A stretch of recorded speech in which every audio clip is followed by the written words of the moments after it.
Olá, pessoal! Hoje nós iremos dar início ao conteúdo sobre a filosofia cristã e nós vamos conhecer hoje o filósofo Agostinho, que é tido como santo pela Igreja Católica, né? Santo Agostinho. E Santo Agostinho ele vai trazer conceitos importantes acerca da filosofia cristã. Então, Agostinho, ele acreditava que a razão, ela não se contraporia à fé, ou seja, a razão não é algo contrário à fé, pois você pensar de forma racional estimula o ser humano a aprender e depois essa pessoa ela é guiada pela fé. Ou seja, a razão ela investigaria e compreenderia pelo menos parte das verdades divinas. Porém, a razão não é capaz de compreender todos os conceitos de Deus. Então, Agostinho ele fala que é necessário compreender para crer e crer para compreender.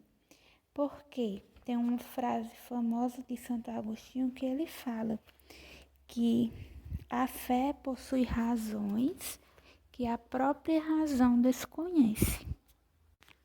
Então, no pensamento cristão, acaba surgindo vários questionamentos, né? Já que se fala que Deus é justo, que Deus é bom, né? Deus é o Criador de todas as coisas.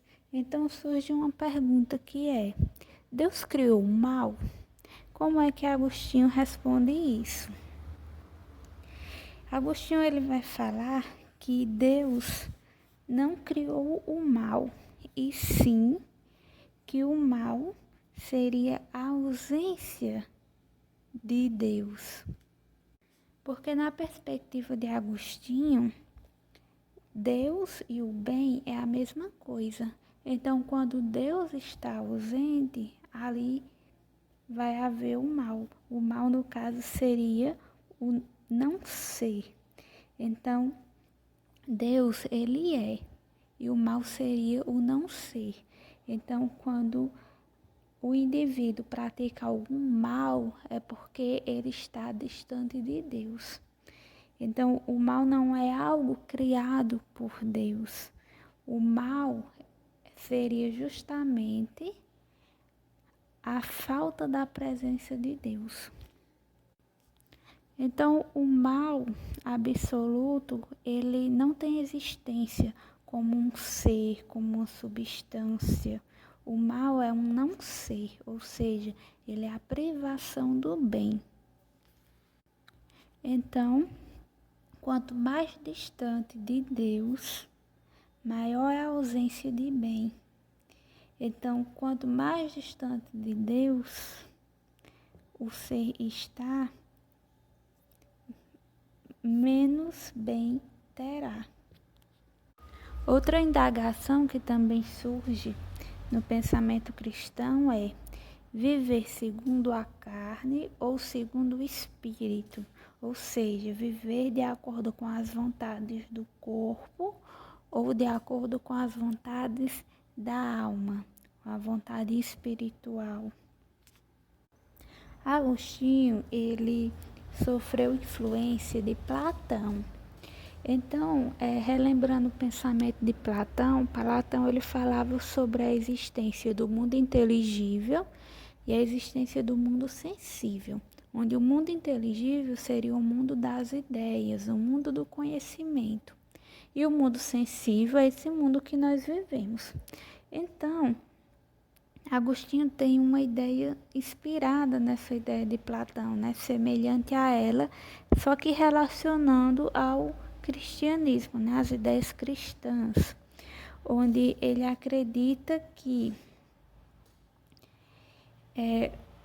o ser humano ele pode se encaminhar para a verdade, que o verdadeiro conhecimento não estaria nas coisas deste mundo, que é captado pelos nossos sentidos, de ver, de ouvir e tocar. Por quê? Porque essas coisas elas sofrem mudanças e, portanto, elas não trazem um conhecimento seguro e verdadeiro. Então, o conhecimento confiável é o conhecimento das coisas que são necessárias, das coisas que são eternas, das coisas que não mudam, que são imutáveis. Então, qual seria a origem dessas verdades inteligíveis, dessas verdades imutáveis? Seria Deus, que é o único ser que verdadeiramente é. Então, de acordo com Agostinho, a alma ela foi feita para guiar o corpo e não se submeter a ele. Então, essa ideia de alma e corpo que é trazida por Agostinho traz também a ideia de liberdade que é proposta por ele.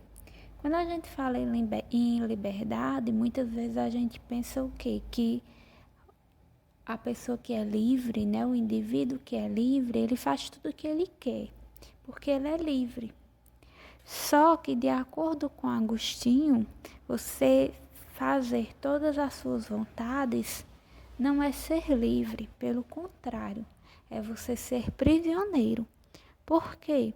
Porque as suas vontades controlam você.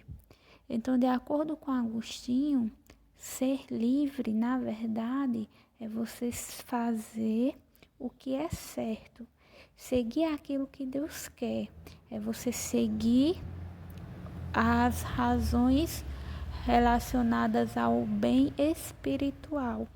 Então, quando você cede às vontades do corpo, sabendo que isso é errado, você, na verdade, se torna prisioneiro das suas vontades. Você não tem controle. Então, você é um prisioneiro das vontades. O indivíduo que é livre, ele vai pensar racionalmente, vai perceber o que é certo e o que é melhor para o seu espírito e vai agir dessa forma, de acordo com o que é melhor para o espírito. O indivíduo que cede a todas as vontades do seu corpo, na verdade, ele não é livre, e sim prisioneiro das suas vontades, certo? Bom, pessoal, a nossa aula encerra por aqui com um pouco, né, da filosofia de Santo Agostinho. Espero que tenha dado para vocês entenderem. Um beijo e até a próxima.